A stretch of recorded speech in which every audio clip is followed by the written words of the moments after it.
Hello, welcome back to the channel. Today we're diving straight into integrating Clickup with Google Calendar, a 2025 complete guide. First off, ensure you're signed into your Clickup and Google Calendar accounts.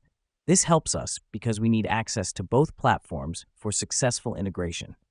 Next up, in Clickup, go to your settings and select Integrations.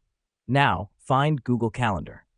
The reason we do this is because this is where we can enable the connection between the two platforms.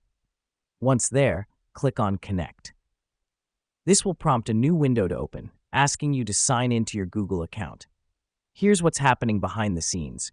You're granting ClickUp permission to access your Google Calendar data, critical for the integration process.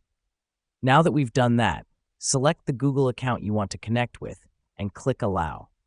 This helps us because it tells Google to sync your calendar data with ClickUp, creating that seamless integration we're after. Lastly, back in ClickUp, you'll see a synced status next to Google Calendar. Congratulations! You've successfully integrated ClickUp with Google Calendar. In summary, with a few simple steps, you can effortlessly integrate ClickUp with Google Calendar, enhancing your productivity and workflow. This is a game changer, friends.